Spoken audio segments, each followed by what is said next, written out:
These tapes were developed by the Academic Skills Center at Dartmouth College in cooperation with Instructional Services.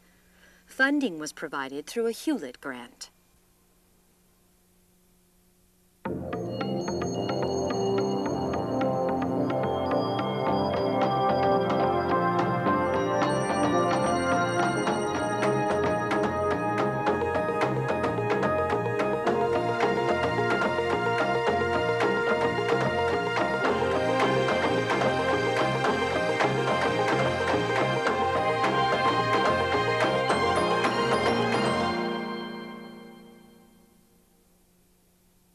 Academic success depends on effective time management. Each student has the same amount of time each day to learn and take advantage of the many opportunities that college provides.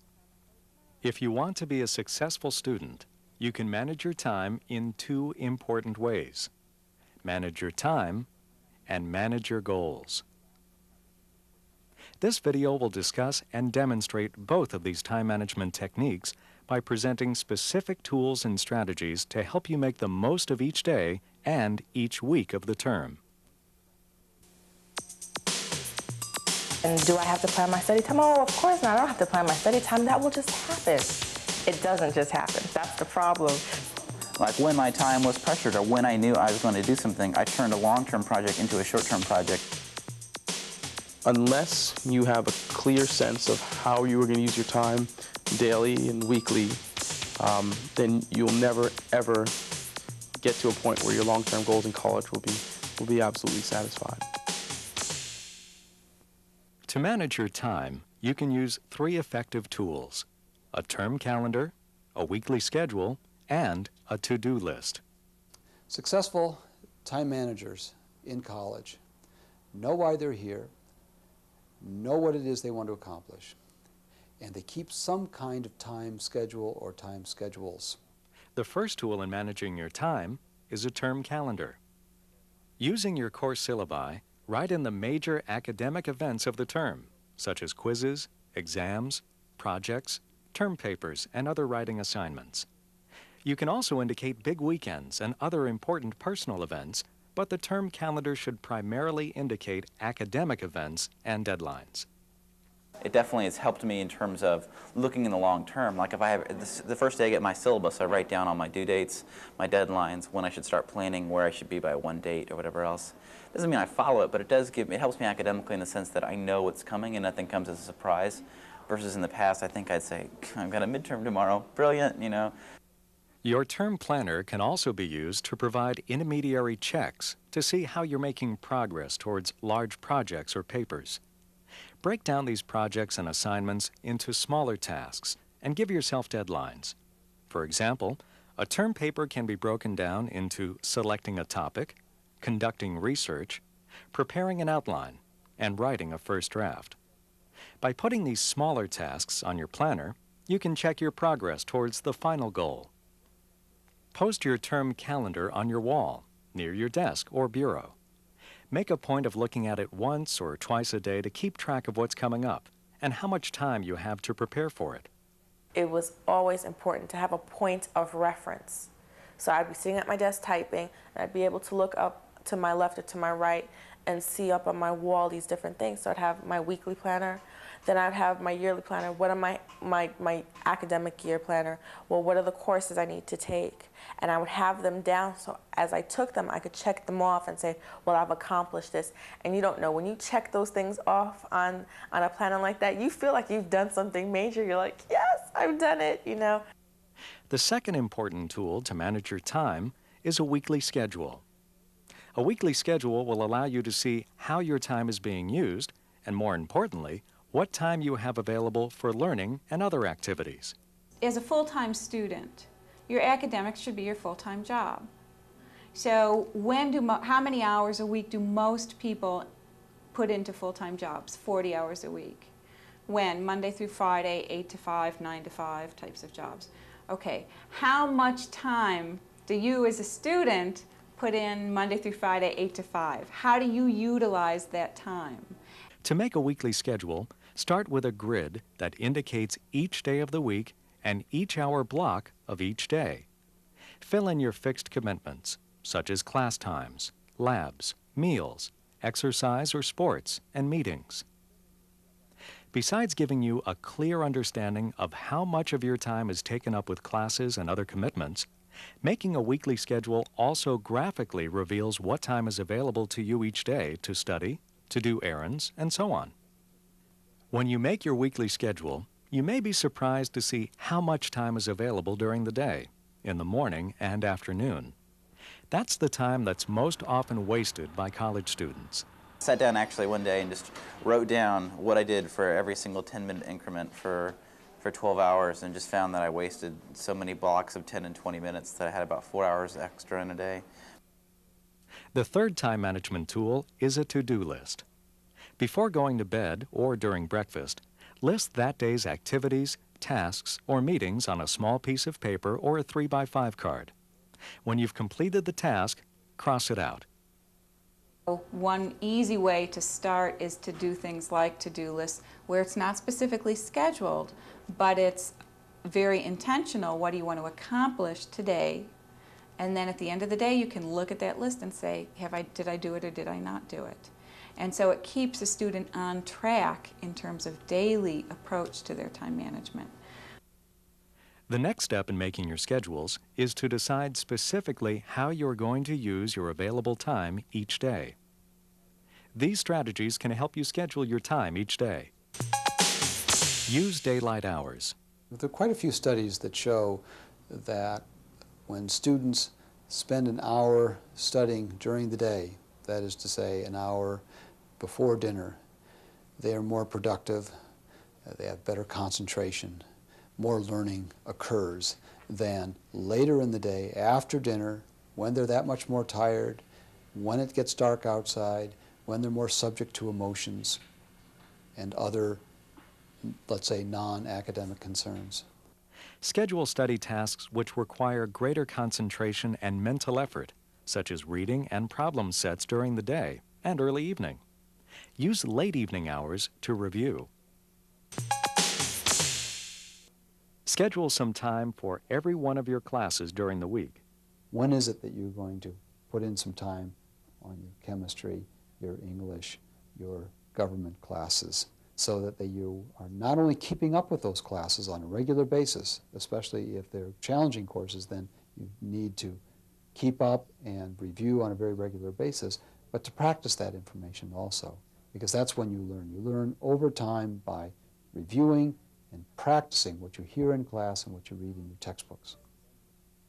Keeping up with your classes and building in active review and practice will help you learn the information over time, instead of cramming for your quizzes and examinations at the last minute.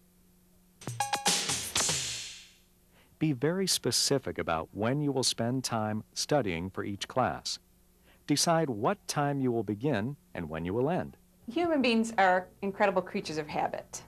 And the more we have a routine and a habit for doing something a certain way, the more likely it is that we're going to follow through on it. So we have a routine that every Monday at 2 o'clock we go to the library and do our readings.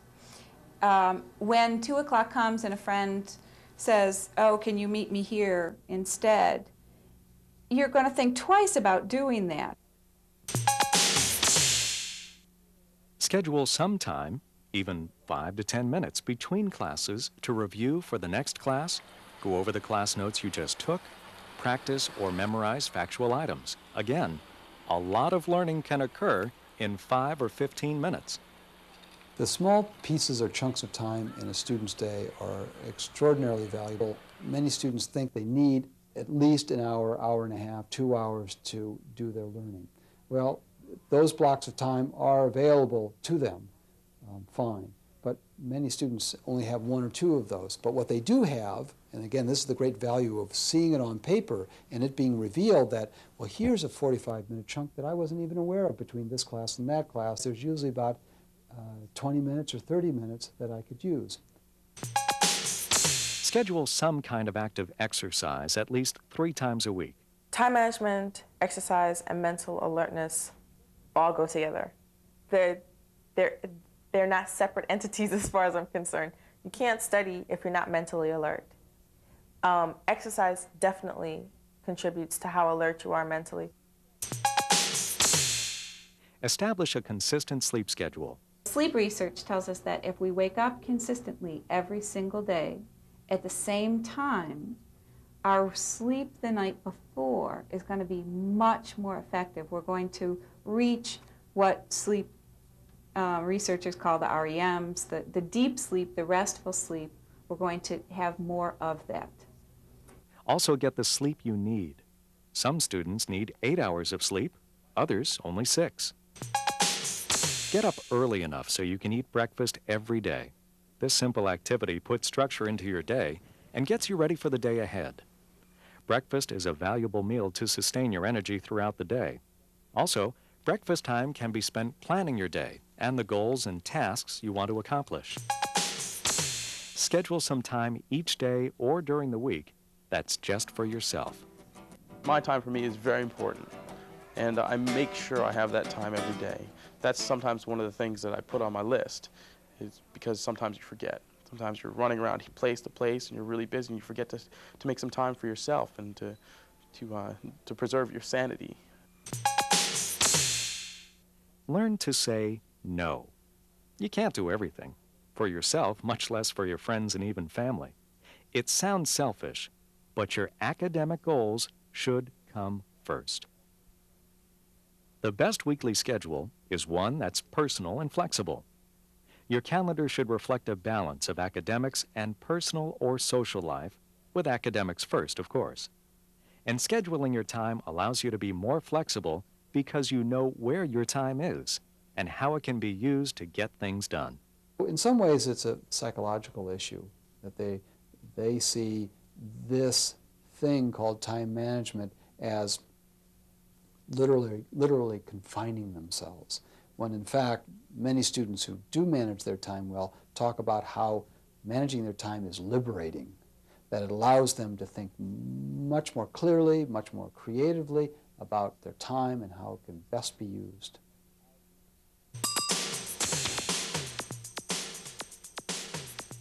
There's no magic to goal setting. Goal setting is hard work. But successful students in college, and this is true for successful professionals, they have a very clear idea of what it is they want to get accomplished. Good time managers set goals for themselves and use time management tools and strategies to achieve their goals. An effective goal-setting tool is to write out your long-range goals on paper or on your computer. You might begin by asking yourself and answering 2 important questions. Why am I attending college?